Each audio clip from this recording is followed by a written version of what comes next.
এই বাজারে আমি 2 লাখ প্লাস বিক্রি করবো। 1600 টাকা দাম চাইছি, আমাকে 1 সেকেন্ড দেরি করেনি, বস্তা নিয়ে দৌড় দিছে। আমার গাছে বেগুন ঝুলে নাই ভাই, আমি দেখতেছি টাকা ঝুলে আছে।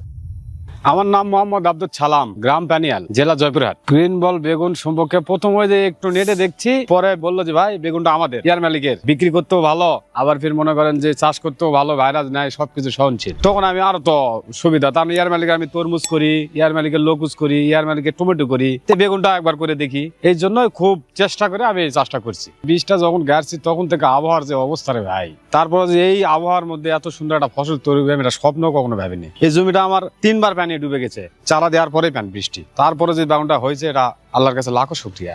আকারও ভালো, দেখতে সুন্দরও ভালো ভাই, এবং বড়। সর্বনিম্ন একটা বেগুন আছে আমার জমির, ভালো সাইজ যেগুলা, সেগুলা যদি একটা ওজন করি 200 গ্রাম আসবে। গুনে শেষ করা যাবে না, ডগায় ডগায় ঘুরাই গিরাই।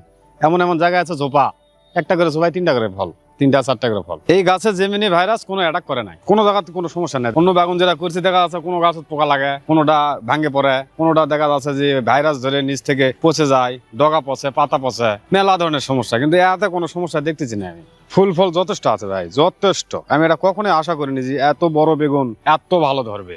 আমার এই জমি 25 শতক, খরচ হয়েছে আমার হচ্ছে 10,000 টাকা। কিন্তু আমি যেটা দেখতেছি 2 মাস বিক্রি করলে আমার তো ধারণা যে বাজারটা আছে এই বাজারে আমি 2 লাখ প্লাস বিক্রি করবো। কালার সুন্দর, বাজারে নিয়ে গেলে বেগুন যাতে যা দেরি বিক্রি করতে দেরি নাই। অন্যান্য বেগুন আমার মাঠে চাষ করছে ওলা বিক্রি করতেছে 800, 500, 600, কিন্তু আমার বেগুন আমি একদিন 1 মণ নিয়ে গেছিলাম, 1600 টাকা দাম চাইছি, আমাকে 1 সেকেন্ড দেরি করেনি, বস্তা নিয়ে দৌড় দিছে। আমার গাছে বেগুন ঝুলে নাই ভাই, আমি দেখতেছি টাকা ঝুলে আছে। ইয়ার মালিকের রাস্তা আগে থেকে আমার আছে ভাই, আমি ইয়ার মালিকের কম বেশি সব জিনিসই ব্যবহার করি। আমি যথেষ্ট পরামর্শ পাই ভাই, যখন তখন বিল্লাবে আমার তো খবর নাই যে ভাই আমাদের জিনিসগুলা করতেছেন কেমন। তাই আমি বললাম ভাই আসে দেখেন, যখন আমার ফসল যেরকম হয়, যেটা যেরকম হয় সেটা সেরকম ভাবে আসে দেখে যায়। সবসময় পরিষ্কার পরিচ্ছন্ন রাখতে হবে ভাই।